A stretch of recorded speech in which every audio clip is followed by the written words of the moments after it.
when you position yourself as an authority and you lean into what the buyer brain needs Yes. as opposed to just what your business model and your leadership team are screaming for, which is usually more leads, more leads, more leads, you Mm-hmm. end up getting way more of what you're actually looking for and higher quality.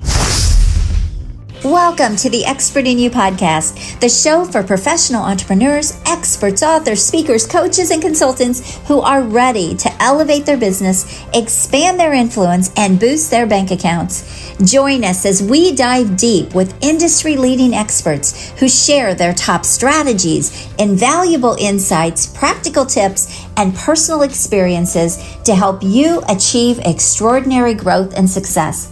Whether you're looking to sharpen your skills, stay ahead of the curve, or find that competitive edge, this podcast is your ultimate resource for unlocking your full potential. So tune in, get inspired, grab your coffee, and let's unlock the expert in you. Hey everyone, welcome to another episode of Expert in You podcast. I'm your host, Ann Carden, and I am really excited for my guest today. I have the amazing Rai Cornell. She is the CEO and founder of Cornell Content Marketing. And I'm so excited for this conversation because you are going to learn some things from her that maybe you have never heard before. So Rai, welcome to the show. Thank you. Thank you so much for having me, Ann. Yes, you are doing just some very cool things, and I've known you for a long time and have watched your expertise in action. And I'm so impressed by what you've done and how your background plays into what you currently do in your marketing company. And I just want to read this to everyone so that you really know where we're coming from. So first of all, she's not just the founder and CEO, but she's a fractional CMO, and she is a marketing psychology strategist. Now think about that for a moment. She has a psychology background and she brings that into marketing. She uses behavioral psych to capture leads long before the competition gets those leads, which is amazing. And this is the other part I love. She actually helps people pre-sell those leads so that when sales teams get them or before you get on that first sales call, 80 to 90% of those leads are pre-sold. So that's amazing. And it helps people capture more market share. So okay, Rai, I've said it now. Let's dive into all of this and just give everyone a little bit of your background and how you got here. And you've been in business for so many years. She truly is an expert, which is why she's here. And she also has a new book coming out, or actually just came out. And we're going to talk about that too. So I can't wait to dive into that. So, all right, I will let you have the floor. The mic. Thank you. That's such a wonderful introduction. You covered it all. What is there for me to add? This is great. So, background wise, yeah, I've been in marketing for this is now my 18th year. But prior to throwing myself full time into the marketing world, I spent 8 years in the mental health field. So, I have a bachelor's degree in psychology, a master's in professional clinical counseling and marriage and family therapy, and another master's in criminology. And I was on track to be a counselor in the prison system. I was raised by two police officers, and I spent my entire childhood being babysat by the precinct and the criminal world and understanding why people do what they do and what's the motivation. And, all of that was so innately fascinating to me that I've always been intrigued by human behavior and how we make decisions. So, as I was headed down this career path, I worked in a mental hospital and a community counseling center and a drug rehab facility working with parolees and probationers. And my specialty was behavior change.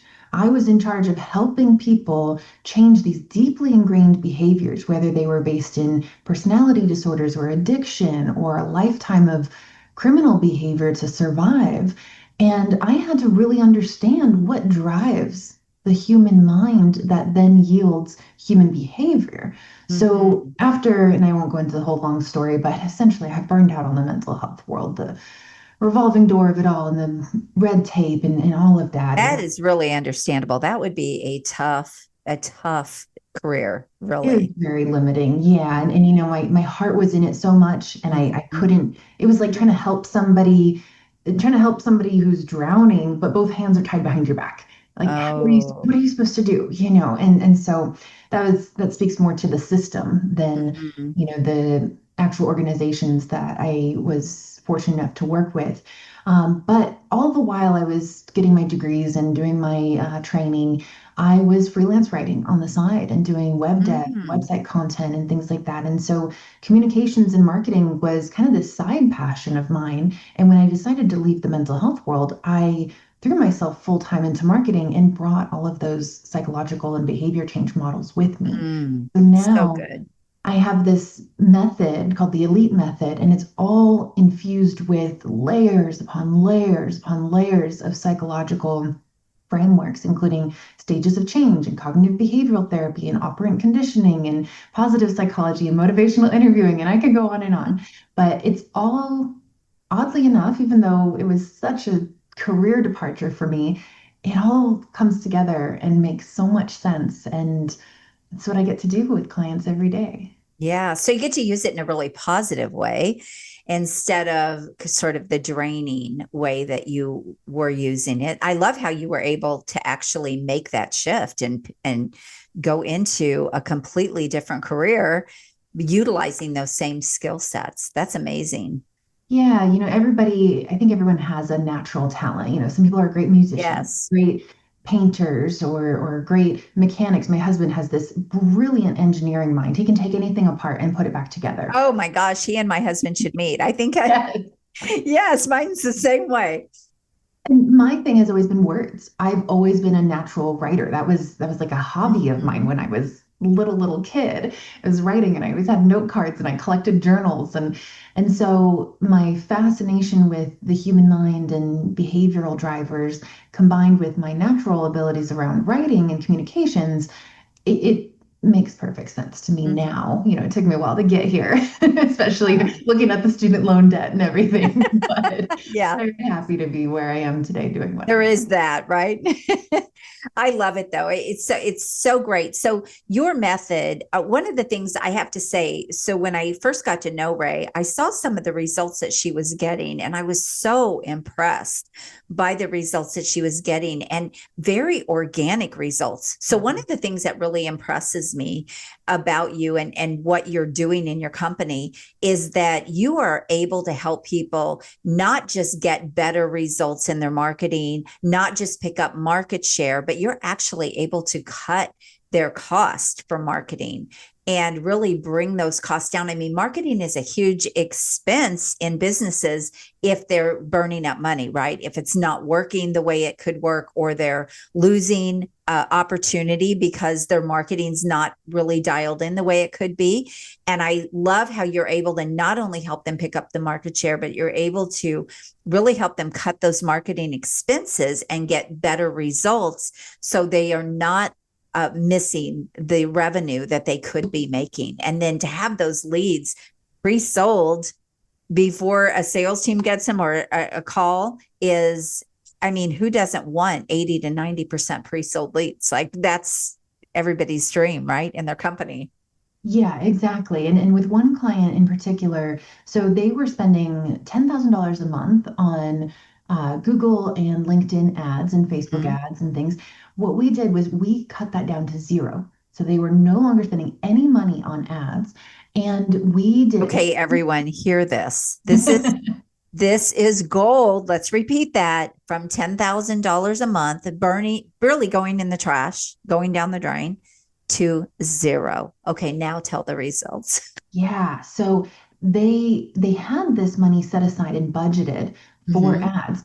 And we just stopped all of their spending. We reallocated that money towards doing a deep dive research into their current market, into their buyers. We learned so much, including that they were trying to sell products as managed services provider, and yet the market all thought that they were a cybersecurity solution provider. So there's this huge Mm-hmm. disconnect. So we learned so much, and then we completely transformed their top and middle funnel messaging, which was overly bottom heavy with bottom of the funnel messaging. It was all book a Right. call, book a demo, talk to us.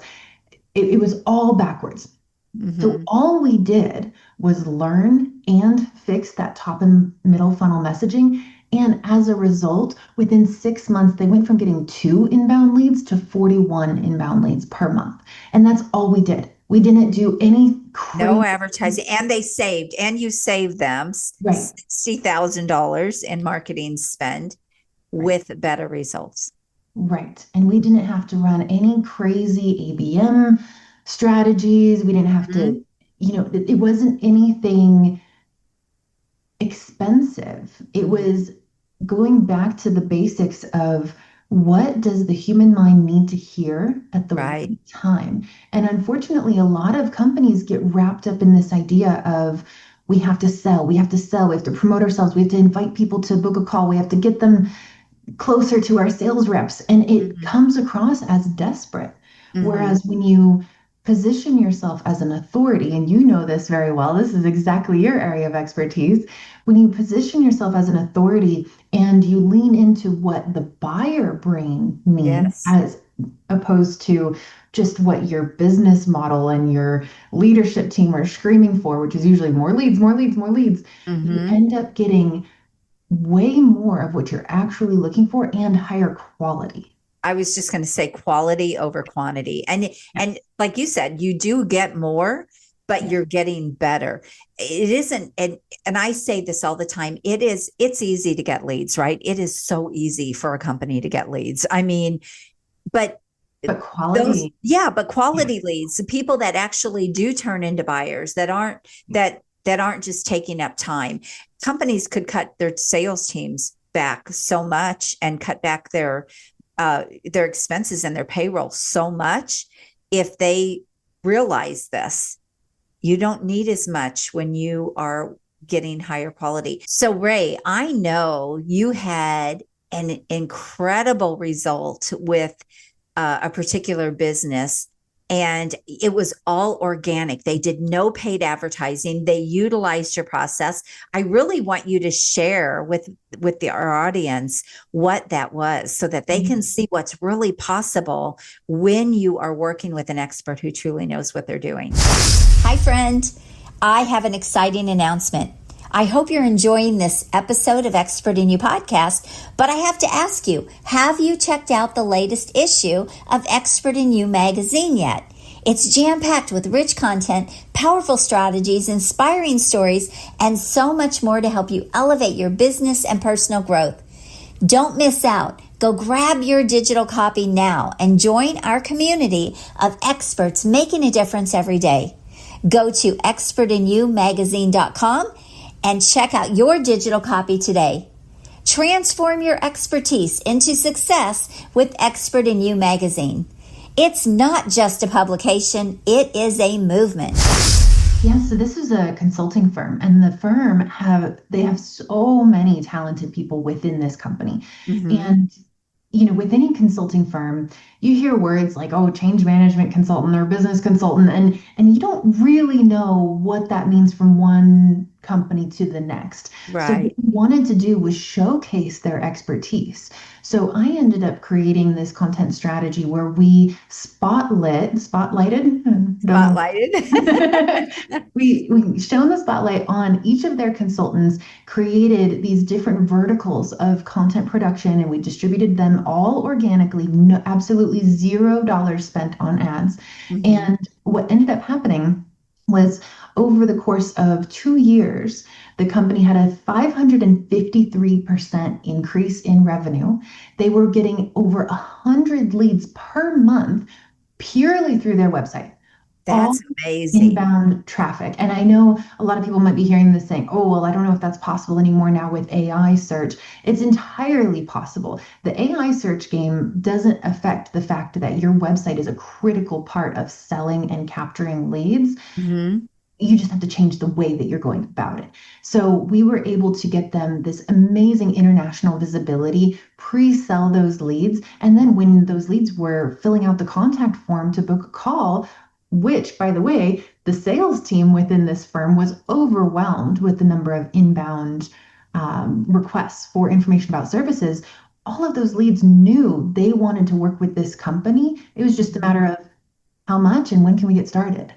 That's amazing. And that, again, that's such a different sales conversation, right? When people come and they're already pre-sold and it's just a matter of talking through details. So thank you for sharing. Amazing. You are just amazing.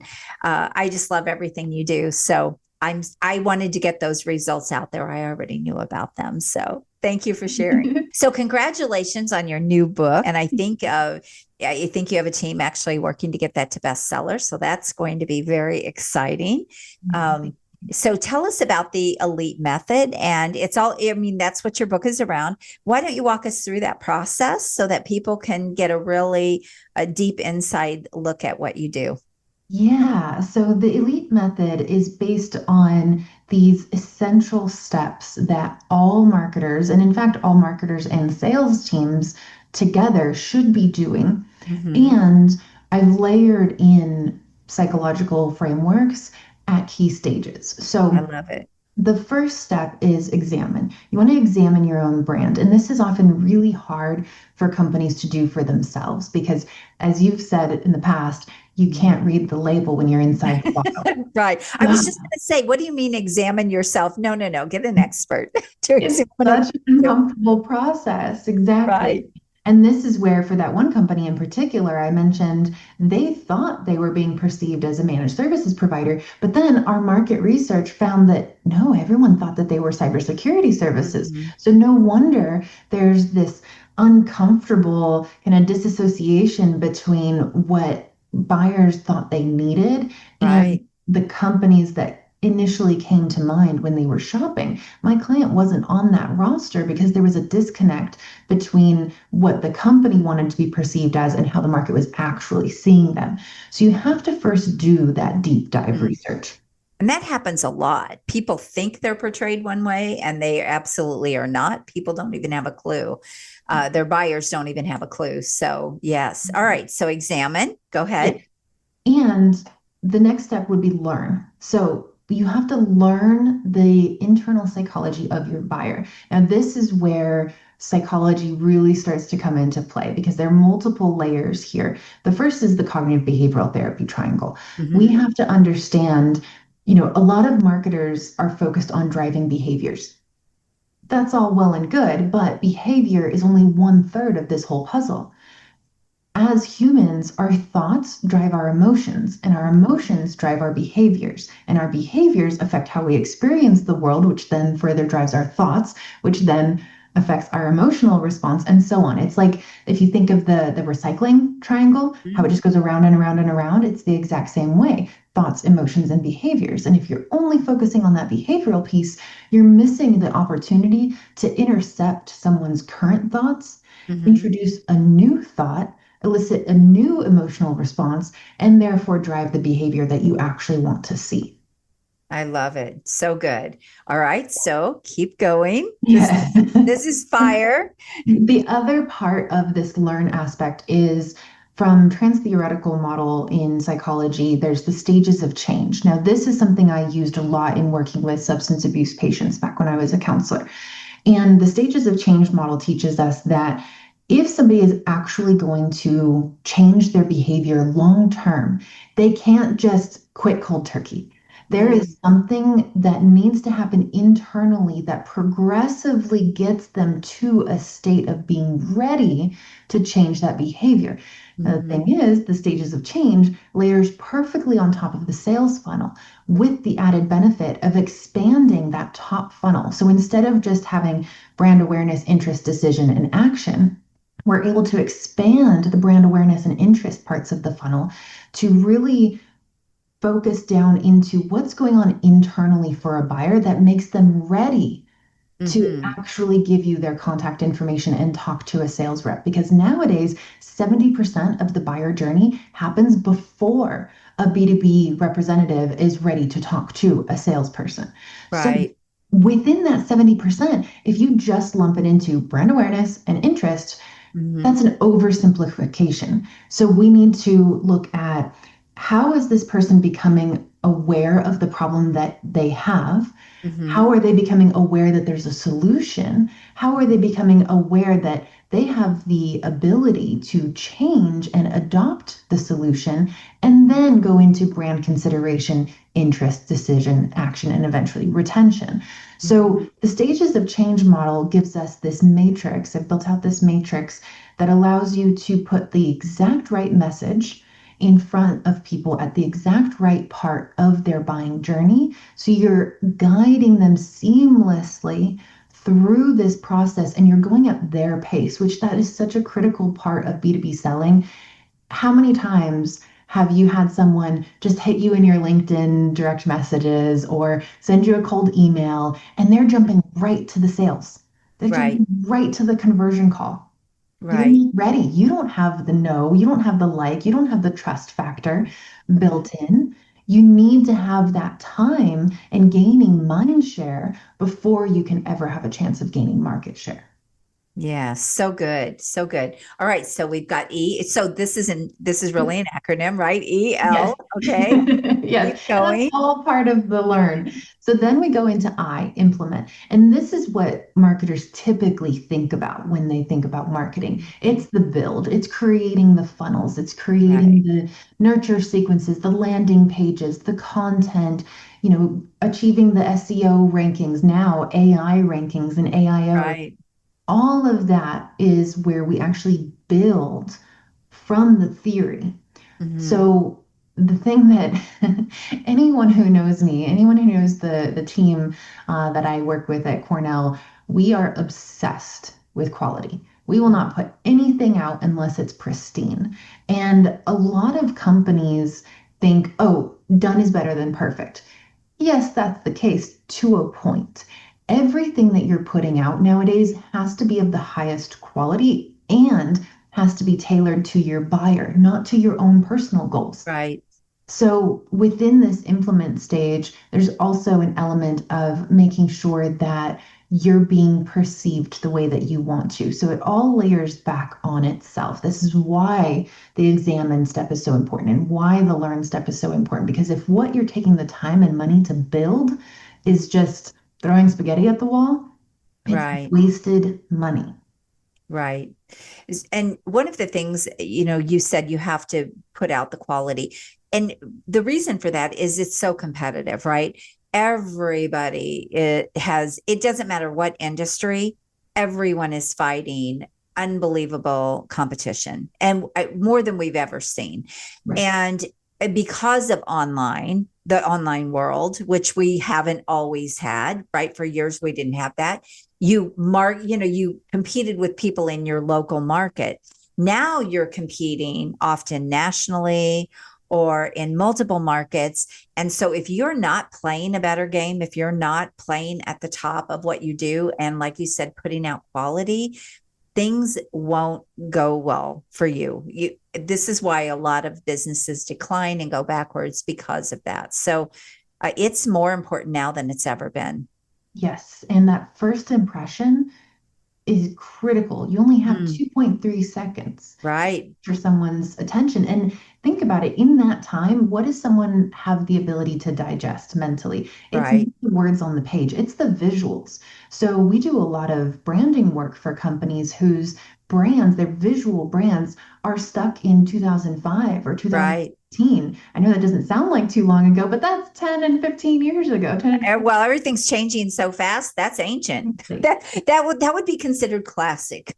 That's Exactly. classic branding.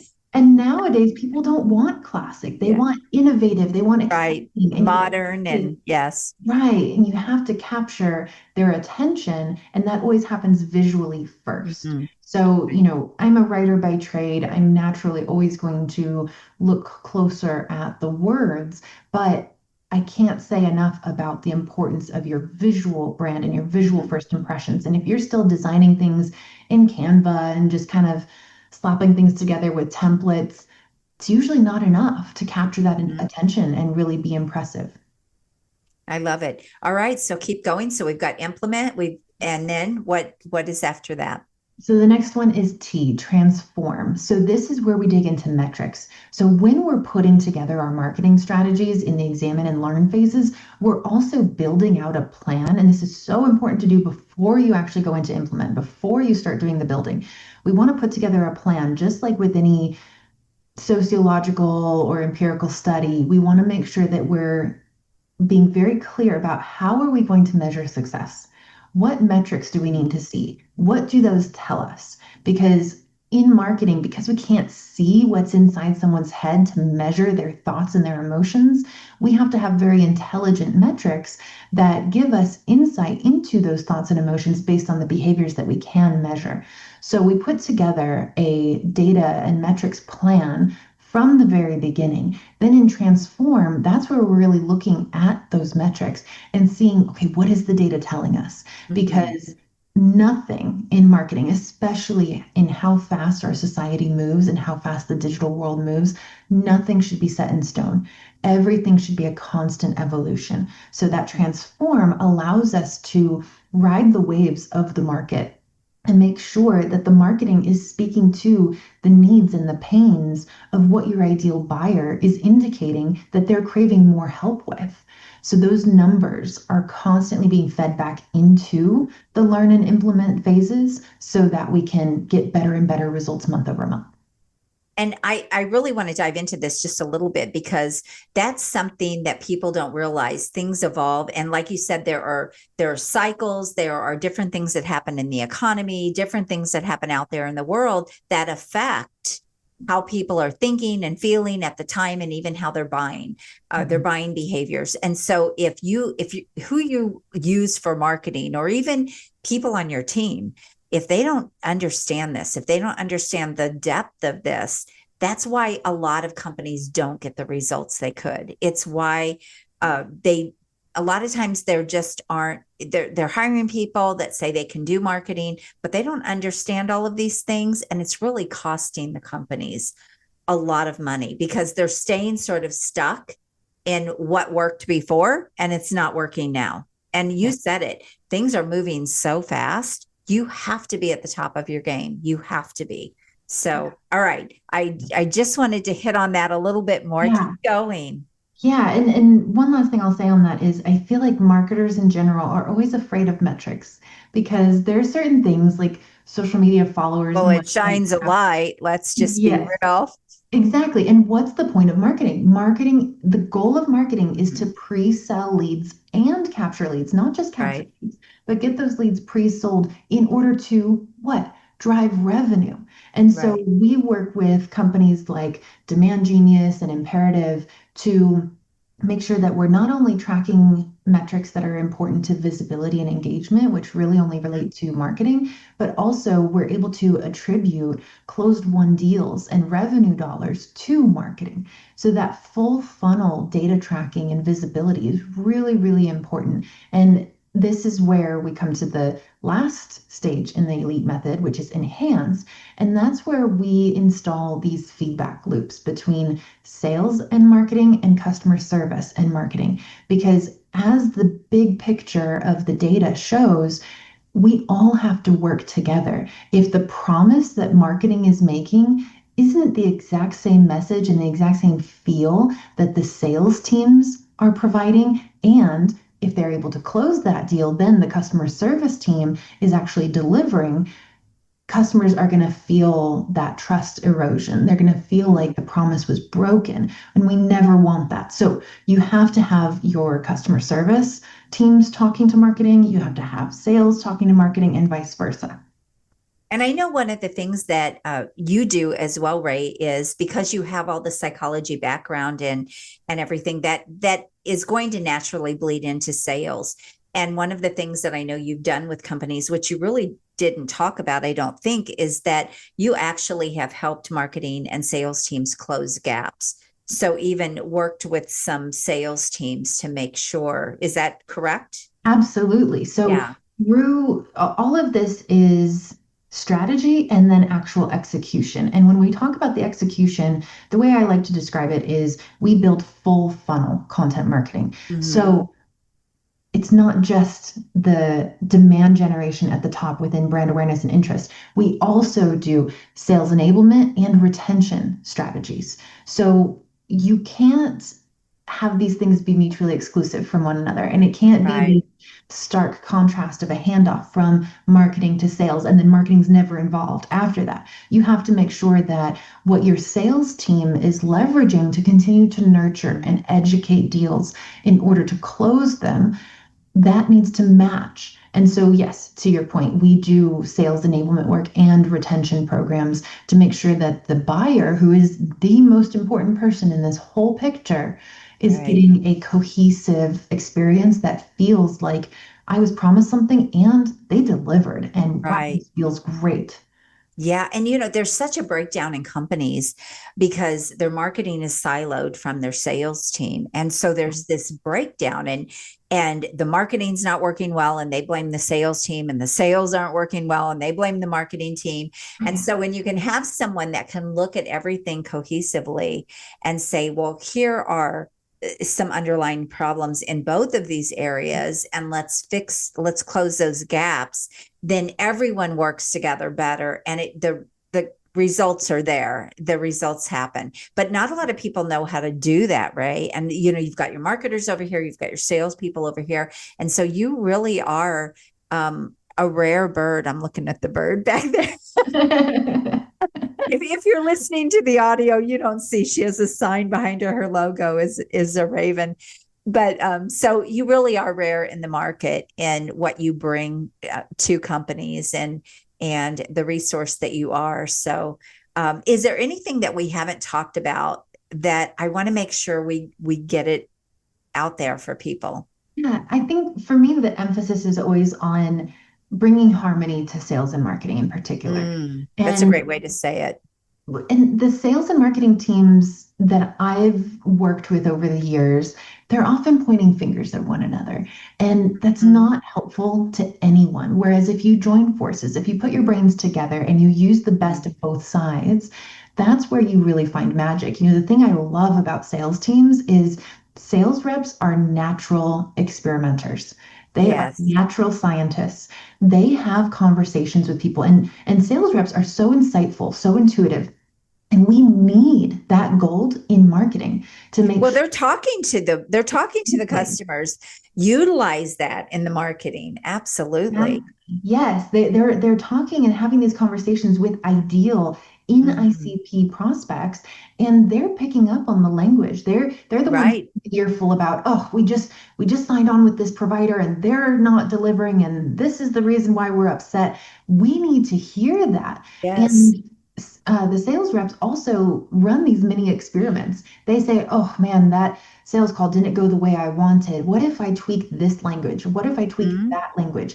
They're already running these experiments to see which language sets match what their ICP clients need to hear. So if we can bring that earlier on in the funnel, then Mm. not only are we pre-selling those leads, but we're taking a lot of the heavy lifting off the shoulders of the sales reps. Right. So the sales call is more of a formality, just to iron out details. Yeah. It's like, I think this is what I want. Tell me how that works. Or I Exactly. want to actually bring this up too. You didn't really say this, but because I know this about you, you actually, when you go in to build a strategy for a company, whether that's as a CMO or because they hire your company for your services, you go in and you actually interview the salespeople, you spend that time with them, you get into the weeds with them to Yeah. build the right strategy. And I don't know a lot of marketing companies that do that, right? And that's, again,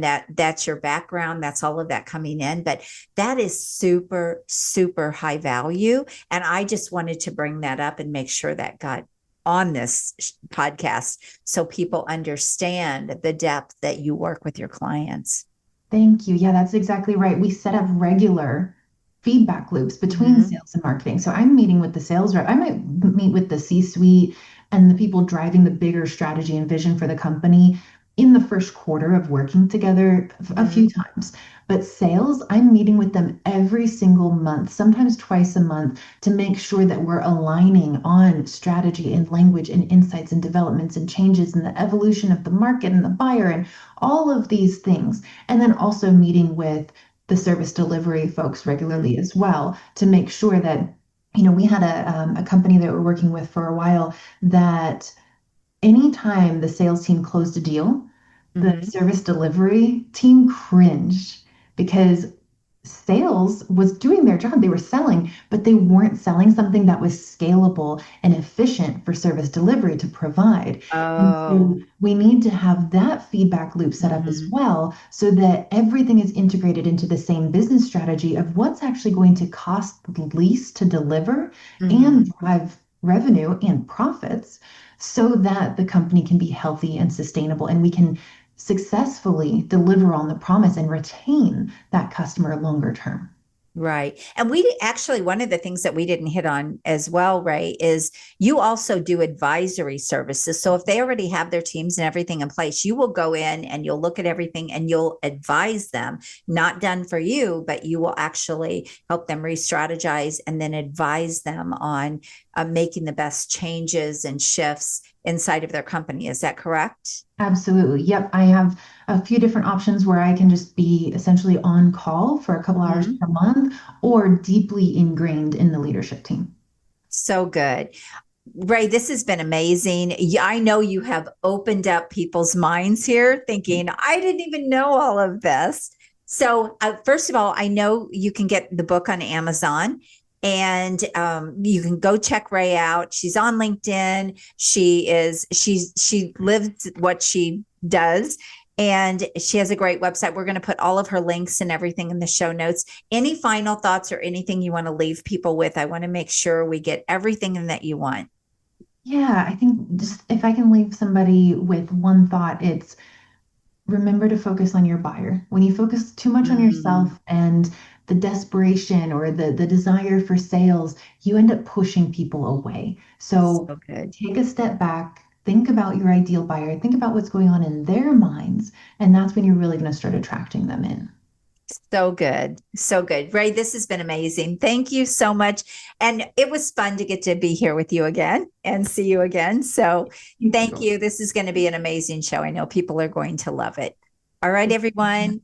Have a wonderful day. God bless you. Make sure you subscribe to the show and share this. People need to know about Ray. They need to know all the amazing work she is doing. And I know that there are people out there that are in such need for your services, for your expertise. Again, real experts are hard to come by. So thank you for being here. Thanks so much for having me, Ann. Bye, everyone. Have an amazing day. Bye-bye. The content of this podcast is for informational and educational purposes only. Although I share strategies, ideas, and success stories based on real experiences, results are never guaranteed. Every business is unique, and outcomes depend on individual effort, market conditions, and many other factors.